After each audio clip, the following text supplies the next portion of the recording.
Olá, sejam muito bem-vindos ao canal Fé em Audiobook. Eu sou Dani Mendes e hoje vamos juntos à leitura de A Cura para o Desânimo, por Arthur Walkington Pink. Por que estás abatida, ó minha alma? Por que te perturbas dentro de mim? Salmo 42, 5.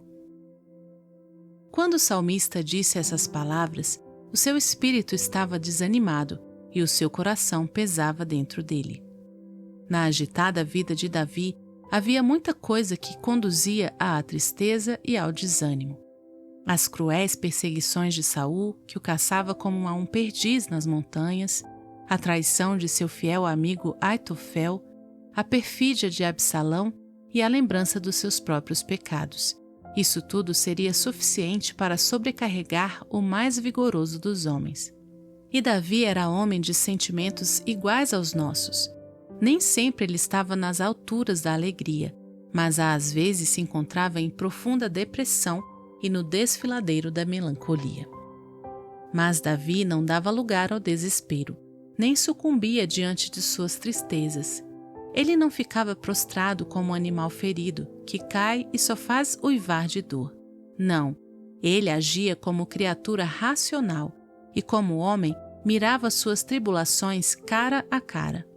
Mas ele fazia mais, fazia diligente investigação, examinava-se, procurava descobrir a causa do seu desânimo. Ele perguntava: por que estás abatida, ó minha alma? Ele queria saber o motivo dessa depressão. Esse é, muitas vezes, o primeiro passo para recuperar-se do desânimo de espírito. Afligir-se com resmungos áridos não leva a nada. Preocupar-se e torcer as mãos não traz alívio em nenhum sentido, nem material, nem espiritual. É preciso autointerrogação, autoexame, autocondenação. Por que estás abatida, ó minha alma? Precisamos dedicar-nos seriamente à tarefa. Sem receio, temos de encarar algumas questões com franqueza. Qual é o proveito de dar lugar ao desespero? Que vantagem isso me traz? Ficar sentado e amuado não é remir o tempo. Efésios 5,16. Lastimar e prantear não melhora a situação. Que todo desanimado, então, convoque a sua própria alma e procure as causas deste mau humor e dessa preocupação. Talvez tenhamos grandes motivos para lamentar o pecado e para orar contra a impiedade que é tão comum. Mas o nosso grande desânimo, mesmo debaixo das mais severas aflições exteriores ou dos testes interiores, vem da incredulidade e da vontade rebelde. Por isso deveríamos lutar e orar contra ela. Thomas Scott. Por que estás abatida, ó minha alma? Você não consegue descobrir a verdadeira resposta sem pedir conselho aos outros? Não é verdade que, bem dentro do seu coração, você sabe, ou ao menos suspeita, qual seja a raiz da sua atual inquietude? Você está abatido por causa de circunstâncias dolorosas que sua própria estupidez causou? Se é o caso, reconheça com o salmista: bem sei, ó Senhor, que os teus juízos são justos e que com fidelidade me afligiste. Salmo 119, 75. É por causa de algum pecado, algum procedimento de vontade própria, alguma semeadura da carne, que você agora está colhendo corrupção da carne? Então confesse isso a Deus e suplique o cumprimento da promessa de Provérbios 28, 13. O que encobre as suas transgressões jamais prosperará, mas o que as confessa e deixa alcançará misericórdia.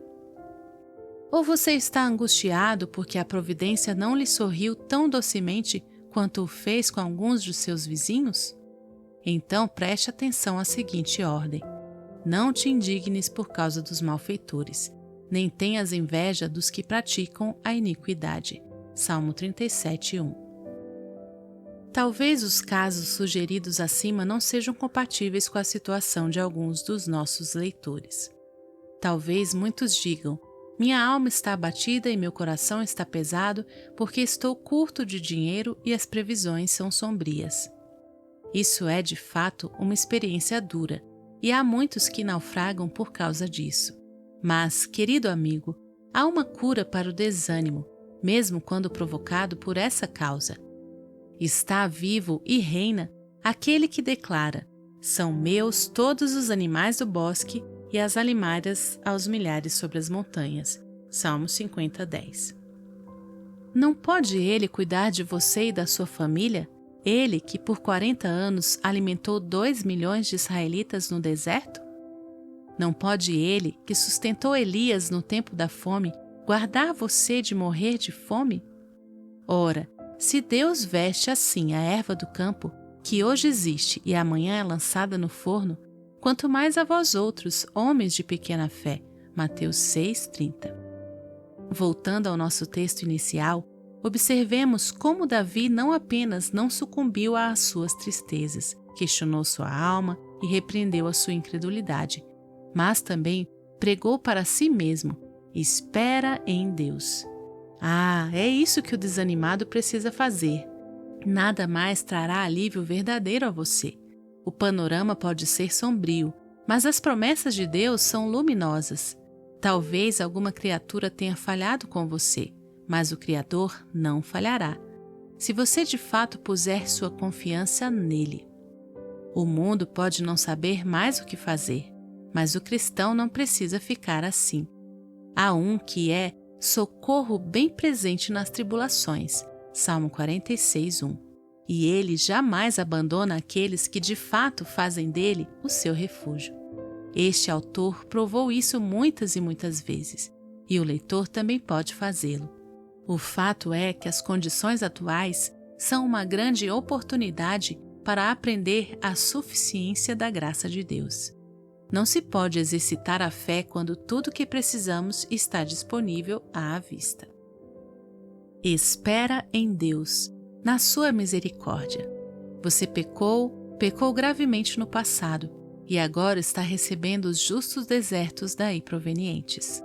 Isso é verdade, mas se você confessar com o coração penitente os seus pecados, há abundante misericórdia no Senhor para apagá-los todos. Isaías 55:7. Espera em seu poder.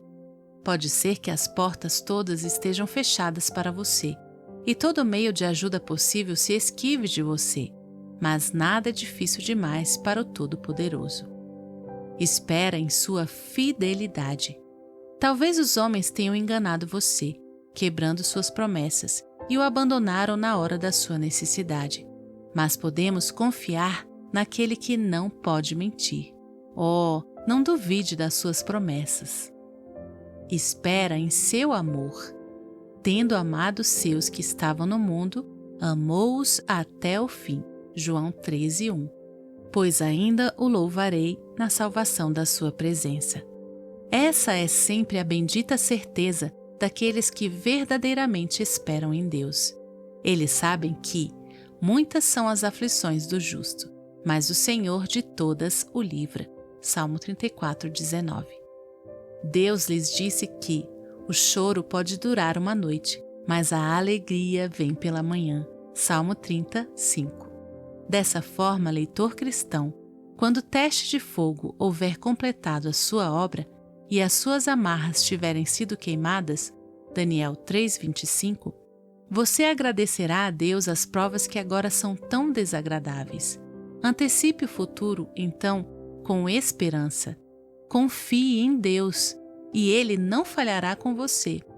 Rogo a todo leitor cristão que não está passando agora pelas águas profundas que se junte comigo em fervente oração a Deus, que Ele graciosamente santifique o sofrimento presente em bem espiritual do seu próprio povo e misericordiosamente supra as suas necessidades temporais. Amém. Aqui encerramos. Que o Senhor te abençoe. Até a nossa próxima leitura.